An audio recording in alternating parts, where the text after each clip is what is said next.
Hi guys, and welcome back to the cinematic show.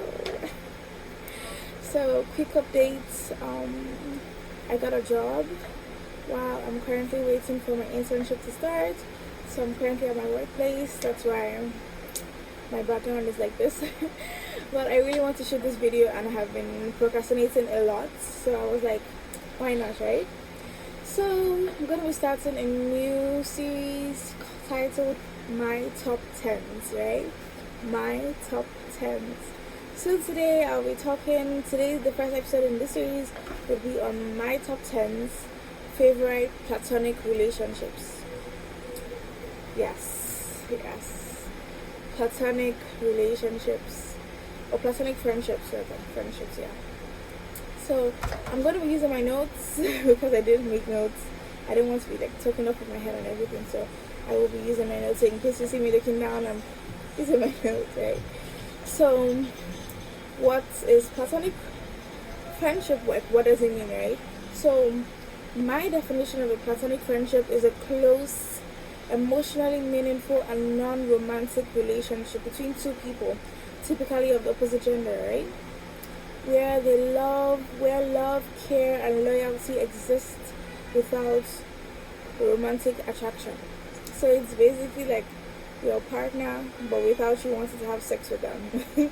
That's just the easiest definition. Like, you want to spend time with them, you want to get to know them more, but you just don't want to have sex with them. And I think that's the best definition of platonic friendship, right? And one of the things why I love platonic friendships because there's just something so refreshing about like a man and a woman just being friends, No flirting. Well, maybe sometimes flirting is allowed, and flirting is, it's good. Flirting is good, Flirting is good. But that's besides the point. I'm digressing, There's no will there one day. It's just real connection, support, and good friendship. Like just good friendship. And in a lot of TV shows, most of the media we're consuming, almost all male-female relationships lead to romance, or there's like romantic undertones in them, So when a story or when the media gives us, when they give us a story that's of a male and a female friendship that stays strictly platonic, it stands out a lot. It shows us that deep care, loyalty, and emotional intimacy doesn't always have to come with a kiss. Platonic friendships make stories feel more real because in real life, people build meaningful connections without falling in love. And it proves that these kind of relationships do exist. You can't you can't date everyone, there are people that you need in your life. You need friends, and so it's such a beautiful thing to see media show real, authentic platonic friendships, So, why do platonic friendships matter? I think it's a beautiful representation of a healthy emotional bond without romance, And one of the best things about platonic friendships in TV and media is that they show us how two people can have a deep, emotionally supportive bond without it turning romantic. And we don't see that enough. We definitely don't see that enough. It teaches us that emotional intimacy doesn't always have to lead to romance. And that healthy, non-romantic love is just as important in your growth. It is just as important as romantic love. Like platonic friendship, like true platonic friendships is just as important as romantic love. And they also challenge this myth that men and women can't be just friends, right? And it's such a weird thing. It's such a weird, because like I said earlier, you literally cannot date everyone. Like, not everyone will find you attractive. You can't find everybody attractive. Like, you need friends. You need people that you can sit with and talk and have honest conversations with, And platonic friendships in media proves that, yes, men and women can just be friends without it turning sexual or romantic or anything, And they also show the importance of having support systems beyond romantic partners. Like, your support system is not only your partner, you have other forms of support, which is a beautiful representation. It just reminds us that support can come from all kinds of places. A friend who hypes you up, checks in on you, or tells you the truth when you're spiraling. That is love too, and it doesn't have to include kissing. So, now I'm going to go into my top 10 platonic friendships in TV and media. And I'm going to give my top 10 list, and I'm also going to give my honorable mentions. Alright, so in no particular order, but there is literally no list. I mean, there is. Okay, so I'm now going to go into my top 10 platonic friendships, right? So at number 10, I have Jake and Rosa from Brooklyn Nine-Nine, and they are at the bottom of my list just because at the start of the season, before she came out, as part of being part. So I'm going to be going into my top 10 platonic friendships. So number 10 would be Jake and Rosa from Brooklyn Nine-Nine, and they are at the bottom of my list just because in the later seasons she does come out as part of the LGBTQIA community, and that's the only reason why they are the last bottom of my list. But they have such a beautiful friendship. In the earlier season there was no romantic tension. They love each other, and their friendship was just so beautiful. So from there, number 9, I have Chandler and Rachel from Friends. Another beautiful relationship. But the reason why they're number 9 on my list is because even though I did watch Friends, the series, I don't think I've seen a few episodes, but I haven't really sat down to watch Friends. Right? That's why they're so low on my list, because I don't really have that much information on them, if that makes sense. Right? Okay, so I said that was 9, right? So 8, I have Marshall and Robin from How I Met Your Mother.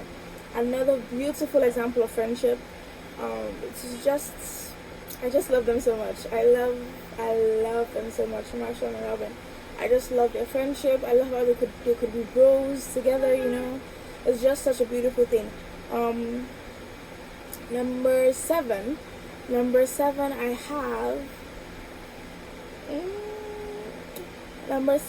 have James and Orla from Dairy Girls. I love the fact that they were just able to be weird together, they were able to be original together. They were just such beautiful. They were just so beautiful to watch, and see their friendship is just so beautiful. I forgot the number. Okay, so I think that was 7. So 6. Number 6, I have Winston and Cece from New Girl. Yes, Winston and Cece from New Girl. Their classic mess around. And I love the fact that at first they weren't close at first, but then you could literally see the development of their friendship, how they were not that close, and then their relationship grew and grew and grew, and it was just so beautiful. Number 5, I have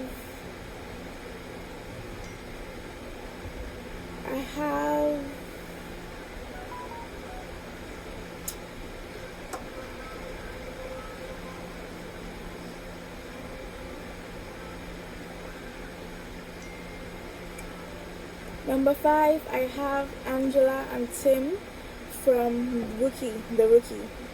Number 5, I have Angela and Tim from The Rookie. I love them so much. Like, I just love love them so much. Like, how Angela was able to talk to Tim, and I think in season 7, yeah, season 7, when they were talking about Tim and Lucy, and Angela was like trying to find out more information about how Tim and Lucy are doing, and then Tim was like, "Guys, don't talk about those stuff," and Angela was like, "Yeah, you're not part of the guys, you're part of the girls," and so they talked about Lucy and Tim, and then Tim was Angela's best man / maid of honor for her wedding. Just so beautiful, just so beautiful. Next, number 4, I have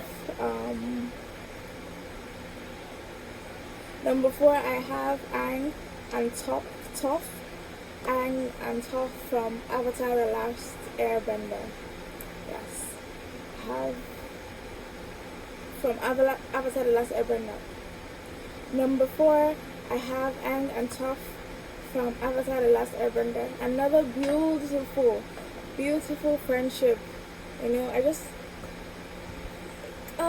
Their relationship was just so good. Like, and when they fought together, you could tell that they matched each other's energy. Like, aura for aura, band for band. Like, it was so good. I just love their friendship. So I'll be going into my top 3 right now. My top 3. So the third on my list would be Derek and Garcia from Criminal Minds. I mean, obviously, and I love the fact that they didn't have any romance. It's such a beautiful thing too to see two attractive people, because I think Garcia is extremely beautiful. To see two attractive people and not have it turn romantic, it's just such a beautiful thing to watch. Like, she's his baby girl, he's her chocolate thunder. It's just beautiful. The second on my list would be Moon Ji-young and Ji Sang-won from 2521. It's a Korean K-drama, and I love them. They were just so good. It's just such a beautiful thing, especially because of the fact that they grew up together. So, and it's just so refreshing to see that they did not fall in love. They were just strictly friends through and through. Like, their friendship means a lot to me personally. And then the last on my list would be the first on my list. The first would be Lucas and Haley from 1-3 Hill. Another couple, another friendship that they grew up together, and everybody thought they were going to end up together, but they had absolutely nothing romantic happened between them. They were there, they were best friends, they were there for themselves, they were able to speak the truth, tell themselves the truth. I just love their friendship. I just love their friendship so much. And so before I end this list, I'll be talking about my honorable mentions. I'll be having 3 honorable mentions, and they are not part of my main list, just because even though I love their friendship, but they are not part of my top 10, just because they did have some sort of romantic intention or undertone, or like some sort of like romantic undertone, but it wasn't that serious, but there were some romantic undertones, right? And so the first on my list would be Merlin and Gwen from Merlin. Season 1, there's like this tweets that I saw years ago that I think about and I love so much about season 1 of Merlin. It's like season 1 in Merlin, Gwen liked Merlin liked Morgana liked Arthur loved himself, right? So it's just a funny thing, like, it was like a few episodes in season 1, Gwen did have sort of a crush on Merlin, and everybody could see it, like, apart from Merlin, obviously, but she did have like a little crush on him. But I love their friendship. I do love their friendship. The second on my honorable mentions list would be Barry and Caitlin from The Flash. Another one, I can't even remember. I can't really remember most of the Flash because it's been so long since I watched it. But I love the Flash. I love the Flash. But I do know that people were tending to ship Barry and Caitlin because they had more chemistry. I mean, I didn't really see it, but I understood. I mean, okay, that's a lie. I did see they did have chemistry. Like, you know, there were some days or moments where they might have, like, you know, their romantic, it was like subtle. Like, their romantic undertone was like really, really subtle. But I loved it. I loved their friendship too. And then the last on my honorable mentions list would be Scott and Lydia from Teen Wolf. And now, you'd ask me, why did I add them to the list? I added them to the list just because there's an episode in season 1 where they did kiss. They did kiss. This was before Lydia had her what's the word? Like, you know, where she had a before her redeemable arc, and Scott was kind of like under the influence of the full moon, so it was like a confusing moment for everybody involved. But they did kiss, and that's the only reason why they are on my list. Yeah, that's the only reason why they are on my honorable mentions list, not on my main list. But I did enjoy their friendship, you know. But yeah, that's it. I hope you enjoyed this video, and you can write in the comments some of your favorite platonic friendships, and you can write it in the comments, like, you know, some example of your favorite platonic. So that's it. I hope you enjoyed the video. You can write some of your favorite platonic friendships in TV and media that you have seen, that you love, in the comments below. You know, and I guess I'll see you next time. Don't forget to like, share, and subscribe. Okay, bye.